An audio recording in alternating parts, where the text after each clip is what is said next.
Hello, everybody, and welcome back to VGR and our E3 recap. Today, me, Jacob Smith, and Matt Morgans will be focused on the Ubisoft press conference. Say hey, Matt. Hello. So we will be, as usual, as our previous two conferences, tuning in to the general conference as a whole, as well as our top three individual picks for the conference. And since Ubisoft press conference wasn't too big, this will be a shorter video, as the topics are pretty much all condensed into our top three. Indeed. First, we have the Rainbow Six Siege Season 6 announcement. Comes along with Operation Phantom Sight. As someone who doesn't play Rainbow Six Siege, this was kind of an announcement that I just tuned out to, but I know the community is really excited. They're pretty abuzz about this. Typically, anytime Rainbow Six Siege continues to grow, people are excited because that game has been flourishing as of late. Yeah, we obviously, the Operation Phantom Sight announcement actually came a few weeks back.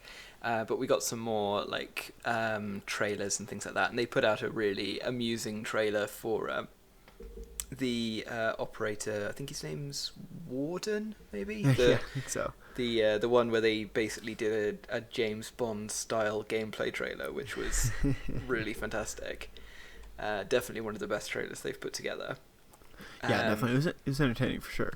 Yeah, for the most part, it was I think just kind of showing off a bit more gameplay for the two new operators, and they then also had some more news just about their kind of upcoming roadmap as they continue to put new content into Rainbow Six Siege, which has now been going for quite a while, but they are showing no signs of slowing down. No, they've announced, I believe, their intentions to continue the game into next gen. The team has pretty much said that they don't want to work on a sequel, and they just want to continue making Rainbow Six Siege as good as possible. And I think that's, again, it's a game with a thriving fan base, one that kind of got off to a rocky start, but has really found its footing. And why slow that momentum down? I think it's a really good call. So yeah, people should be excited for Season 6 of Rainbow Six Siege. And the Division movie was kind of revealed, but we don't know much about it. Yes, there is a Division movie in the works. Yeah. Who is asking for it? I don't know, but it's coming. I don't know. I could see the Division setting, like when they first announced the Division. I could have seen that working as a film, but yeah, it's definitely very Hollywood. Yeah, I don't know how they're actually going to realize it. Yeah. Because the focus in general with the Division has never really been on like individual characters. It's always been about the Division as kind of an amorphous faction. So it'll be interesting to see how they decide to kind of portray it from a character-driven standpoint. Yeah, and you know, it could always be focused on like various time points within the Division's timeline. So who knows? This could be focused on the beginning of the outbreak and the formation of the Division. Features some prominent the founding members. Who knows? I mean, really, we don't know any details beyond Jessica Chastain and Jake Gyllenhaal are in the leading roles. So clearly, big names are attached to this. Some serious money is backing this movie. I'd guess it probably harks back a bit more to the original game, kind of going back to the start of the story. Yeah. I think if they went straight into the Division 2's kind of state, I think they'd be kind of jumping into a world which your average cinema-going audience is not going to be too familiar with. Mm-hmm. I think it makes more sense to go back to that kind of original setup, which is a bit more relatable. I mean, I remember with the first Division, they did a whole load of like live-action trailers that was like people activating to go into the Division. Yeah, from what I remember, they were pretty well done. I mean, and you know, Ubisoft definitely has the pull to make something like this happen. It's coming to Netflix, so again, Netflix is kind of willing to fund and push and greenlight whatever. I don't know why, but I'm a little bit more confident about a video game like film adaptation if it's on Netflix as opposed to like one of the other companies, and I don't know exactly why. I just am a bit more confident about that. I think our experience with Netflix has not been as bad, and I think they've given nerd culture in a sense a lot as far as really great original shows and content beyond just gaming. So I feel like it has given people the confidence the belief in Netflix as a whole. At least personally, that's kind of how I feel. But moving right into our top three, because that was pretty much it outside of our picks. Our shared number three, Matt, that we put down is indeed Watch Dogs Legion. What makes you so excited or interested about Watch Dogs Legion? Well, it's set in the UK, which I can appreciate, and it's pretty over the top set in the UK, as you'll learn from the very first voice line spoken in the gameplay reveal. So, they don't make this isn't like old Fable where everybody had the most over the top like various kind of regional UK accents. They're at least relatively realistic. Yeah. But also Watch Dogs is a really interesting franchise with a really interesting setting, and it looks like with this one that they're being a bit more ambitious than they have been in the past with portraying a more futuristic setting. Yeah. And I think that's maybe a good move for the franchise. I don't know if they could I definitely think kind of keep up interest in the franchise if they just gave people more of the same when it came to the setting. Yeah. No, I definitely think that setting it, it's post-Brexit, which is something that's happening right now, which is, I think, really don't interesting. Even remind me. I suppose, you don't really need to be reminded of that. But I think that setting it in such a deliberately modern setting is a really interesting idea, because it automatically dates the game going forward, sure, but it makes it very relevant to us now. And to see how they pull that off, I'm looking forward to it. My concern, and why I have it at number 3, is that its premise of every NPC is playable. That's a really interesting thing. Yeah. It's an interesting premise. We didn't really know how it was going to work. We found out it's kind of a recruitment system, so you can kind of recruit anybody to your team, assign them a role, so a class, as it were, like a techie or an assassin. They leave infiltrators, what the assassin's called, and they have their own background and their own like recruitment missions. I feel like on such a grand scale that can get repetitive really quickly. If they haven't recorded thousands of voice lines, hundreds of potential story elements.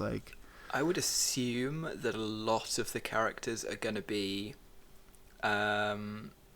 sort of built from the same few templates. That's definitely. I would look at something like the Lord of the Rings game Shadow of War, the follow-up to Shadow of Mordor, with their randomized system for creating Uruk captains and generals. The Nemesis system is really cool. Exactly, where they came up with all these different characters kind of built off of a set of templates. I would imagine that this probably does something similar with a variety of character archetypes and then a whole load of randomized backstory elements and class features and things like that. I don't know if maybe there's going to be some specific characters that are unique in that roster, but I'd guess the majority of just the people you're recruiting in and out of the Legion are just going to be, I'd guess they'll be fairly varied, but probably somewhat, you'll probably see a little bit of repetition.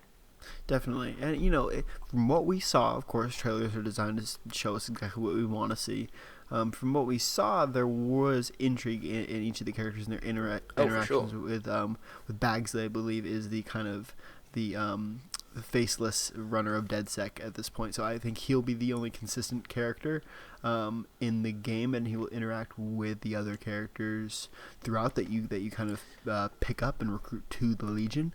Maybe consistent playable character. I'd imagine there's probably going to be a support group of characters who maybe aren't playable but just kind of fill out the cast a little bit the playable faction. That's kind of what I think that I got was from Bagsley, who's kind of the guy who was back running things, running the show, telling people where to go and who to contact within DedSec. Yeah. But I think this premise is one worth exploring. I admire the ambition and that they're not just doing something samey same, absolutely, because they easily could. Especially Ubisoft loves to kind of reuse that's fair. assets like that. So I like the ambition. I'm not convinced. They need to show me something more in order for it to rank higher on my list. But Matt, what is your number 2 from Ubisoft's press conference? Well, after what you've said about Watch Dogs Legion, it's going to sound a little bit silly, but my number 2 is Gods and Monsters, which they've shown almost nothing. This is literally nothing. It's number 2 on my list on blind faith in the developers of Assassin's Creed Odyssey. Mm-hmm. Because all we got was a cinematic trailer, which didn't really show a whole lot. No. It basically showed a Greek style setting, but with a much more almost cartoonish aesthetic to it. Definitely, yeah.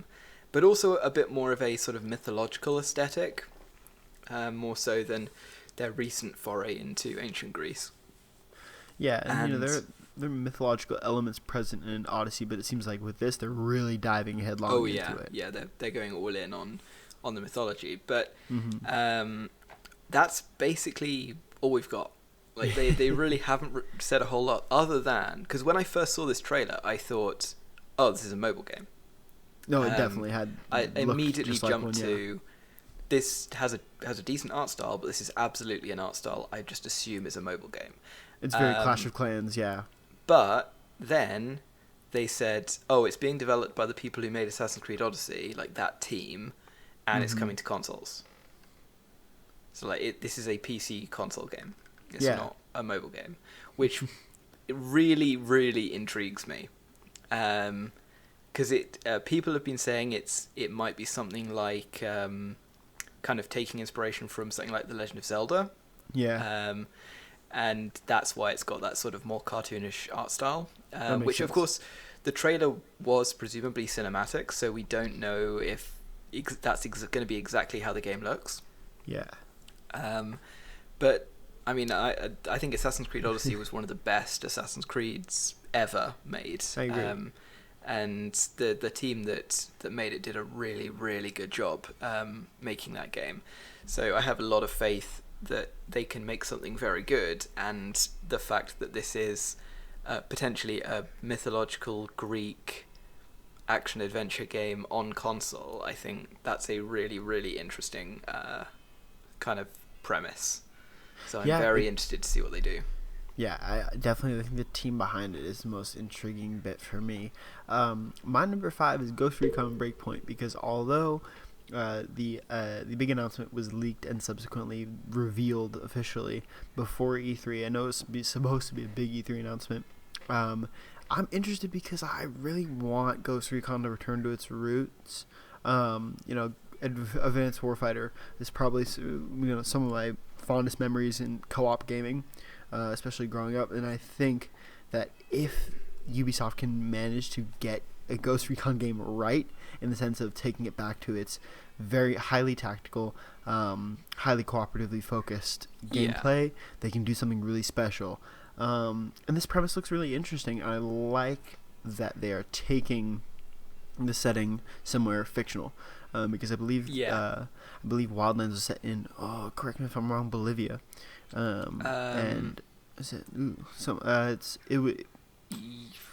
you might be right. I want to say Bolivia. For some reason I want to say Peru, and I'm not sure that's correct. I think it's Bolivia. I think you might be right with Bolivia. I'm going to fact check this, and if it's Bolivia, I'll put it up on screen. I think that the fact that they are taking it to a fictional kind of island really opens up the spectrum of craziness that can go down, because then you're not dealing with realism necessarily. You can go dip farther into the realm of like sci-fi and explore politics of that specific place without necessarily trying to tackle world politics, which I don't think, especially given how Warfighter kind of handled things, they did the best job with. So I think of that alone, setting and premise and John Bernthal are able to get me interested in Breakpoint. Certainly. I really like the aesthetic that they've shown so far in the trailers. The only reason why I haven't included this in my top 3 is purely that the most recent Ghost Recon games really haven't blown me away. Yeah. I think they are maybe an instance of a game being a bit too much open world. Yeah, that's fair. Like having so much open world that no single bit of that world has enough substance, and that it starts to feel very samey.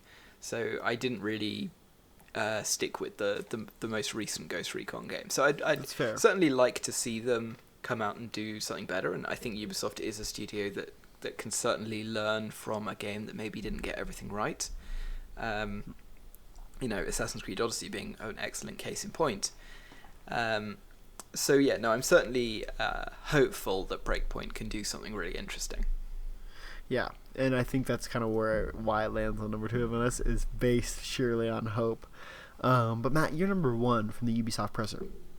My number 1 is they didn't show a whole lot of this, but they brought it in alongside the Rainbow Six Siege Season 6 news, which is the announcement of Rainbow Six Quarantine. Yeah. Which I am really, really interested in. Same. Because I think this is an instance of them basically taking an idea that worked really well as a spin-off in Rainbow Six Siege and turning it into a full game. And I love it when Ubisoft does that, because Ubisoft does make some really good little spin-off ideas and things. I mean, it's kind of similar to what they're doing with Skull and Bones, which sadly we didn't see at E3 this year, where they took the ship mechanics from some of the Assassin's Creeds and just made that its own game. In this case, they're taking the 3-person co-op mode that they put into Rainbow Six Siege, which I am forgetting the name of, where the players had to go up against a sort of weird zombie-like creature.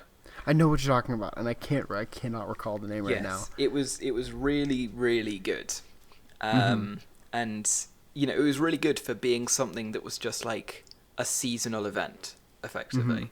And Rainbow Six Quarantine looks like they are taking that single seasonal event and turning it into an entire game, which is awesome. So I'm very excited to see what they do with that and how they kind of divorce it from Rainbow Six Siege.